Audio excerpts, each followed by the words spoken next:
A very good morning to all students. In this today class, we will discuss about some important terminology that is related to the mechanical vibrations.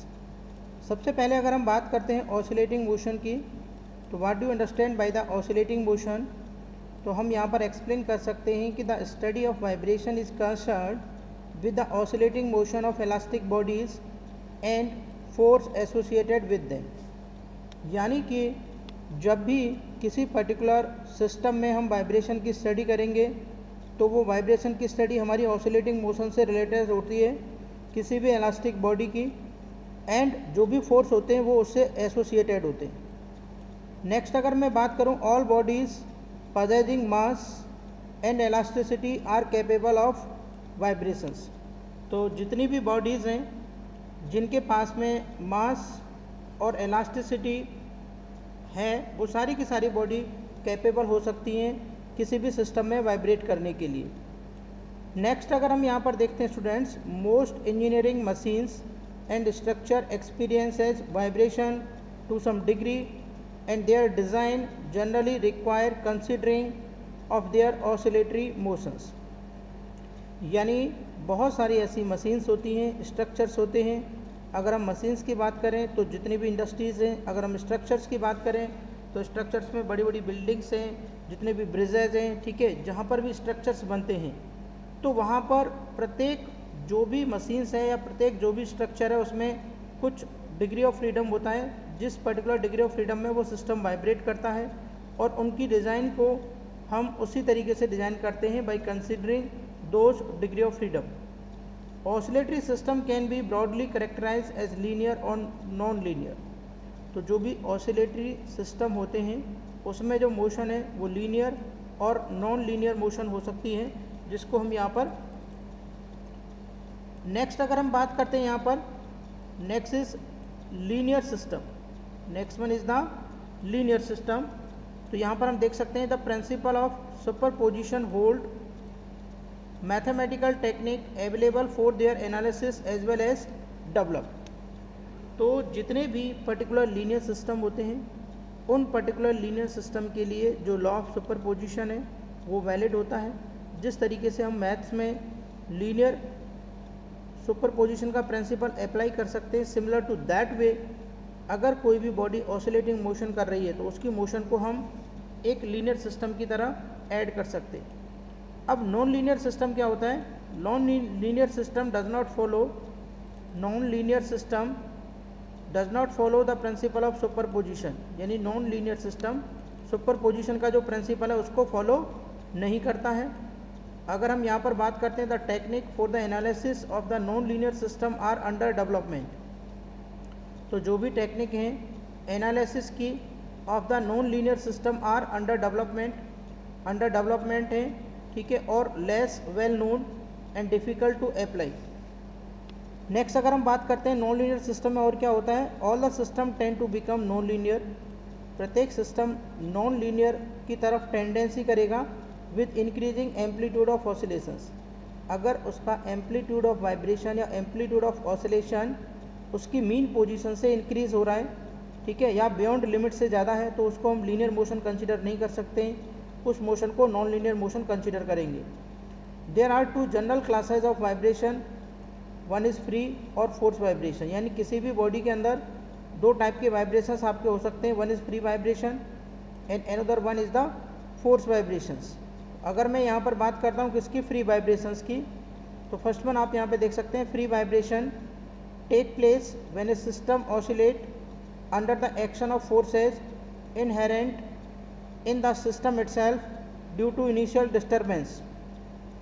यानी अगर मैं बात करता हूँ free vibration की, तो free vibration take place जब भी फ्री वाइब्रेशन होता है when a system oscillate under the action of forces inherent in the system itself due to initial disturbance and when the externally applied forces are absent.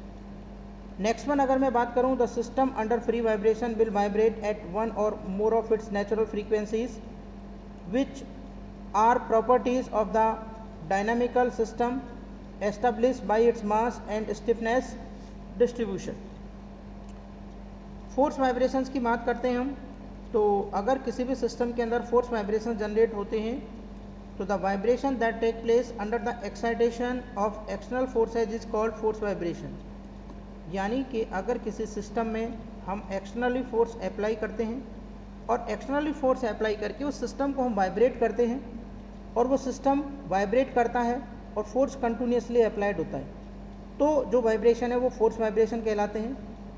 If excitation is harmonic, यानी कि जो excitation हम कर रहे हैं अगर वो harmonic excitation है, the system is forced to vibrate at excitation frequency. तो जो भी सिस्टम है उसको हम क्या करेंगे, फोर्स करेंगे to vibrate at the excitation frequency, जिससे कि वो सिस्टम आपका एक्साइटेशन फ्रीक्वेंसी पे वाइब्रेट कर सके। If the frequency of excitation coincide with one of the natural frequency of the system, a condition of resonance is encountered and dangerously large oscillations may result, which result in failure of major structure, bridges, buildings, airplane wings etc।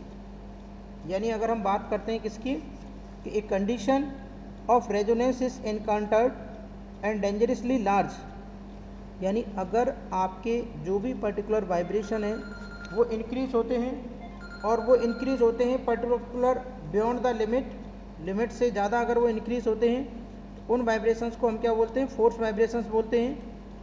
Next अगर हम बात करते हैं, thus calculation of natural frequencies is of major importance in the study of vibrations.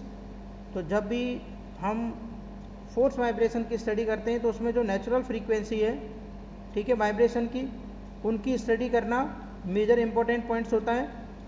Next one is because of friction and other resistance vibrating system are subjected to damping to some degree due to dissipation of energy. Damping has very little effect on natural frequency of the system and hence the calculation for natural frequencies are generally made on the basis of no damping।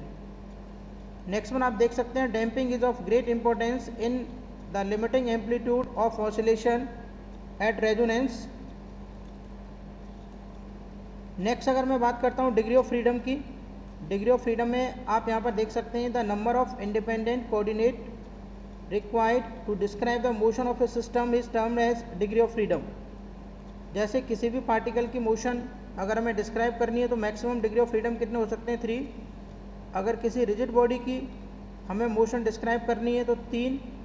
Maximum degree of freedom कितने हो सकते हैं, 6। 3 linear और 3 rotational. अगर कोई continuous elastic body है उसकी of degree of freedom हो सकती है इनफाइनाइट। नेक्स्ट वन आप देख सकते हैं यहाँ पर, if the part such as continuous elastic bodies may be assume to be rigid, कोई भी कंटिन्यूस इलास्टिक बॉडी को हम रिजिड बॉडी कंसिडर कर सकते हैं। And the system may be considered to be dynamically equivalent to one having finite degree of freedom. Large number of vibration problem can be analysed with sufficient accuracy by reducing the system to have a few degree of freedom. अगर किसी particular system में degree of freedom ज़्यादा है तो उसकी degree of freedom को reduce करके हम उस सिस्टम को एनालिसिस कर सकते हैं। जब भी हम डिग्री ऑफ फ्रीडम को एनालिसिस करते हैं, कुछ टर्मिनोलॉजी वाइब्रेशन मेजरमेंट टर्मिनोलॉजी में अगर हम बात करते हैं जैसे पीक वैल्यू, तो indicate the maximum response of a vibrating part. It also places a limitation on the rattle space requirement. Next one is average value, indicate a steady और static value somewhat like the DC level of an electrical current, and it is defined as x bar is equal to limit t tends to infinite 1 upon t 0 से t xt dt, where xt is the displacement, t is the time span for the particular given time period। जैसे अगर हम यहाँ से example देते हैं, for a complete cycle of sine wave, एक complete cycle है साइन वेव की, जिसमें अगर हम बात करते हैं यहाँ पर x t is equal to a sine omega t, ये हमारा डिस्प्लेसमेंट की इक्वेशन है। तो अगर हम इसको डिफ्रेंशिएट करते हैं विद रेस्पेक्ट टू टाइम और इस फॉर्मूले में पुटअप करते हैं तो यहाँ से हमें क्या मिलेगा, we will get the velocity and this velocity will be 0 for a complete cycle of the sine wave के लिए जो वेलोसिटी वेक्टर है वो कितना आ रहा है यहाँ पर 0। For the half cycle of the sine wave x bar is equal to 1/π0 to π a sin omega t. और अगर हम इसको कंप्लीट करते हैं तो ये आता है 0.637 इंटू में a, where a is the amplitude of the displacement. Next आता है आपका मीन स्क्वायर वैल्यू। और अगर हम मीन स्क्वायर वैल्यू की बात करते हैं, square of the displacement generally is associated with the energy of the vibration for which the mean square value is a measure and is defined as, अगर हमें mean square value निकालनी है तो ये mean square value x square से denote करेंगे, limit t tends to infinite 1/t 0 से t x square t dt। तो these are the some formulas to find out the mean square value, to find out the value of the displacement, to find out the value of the velocity.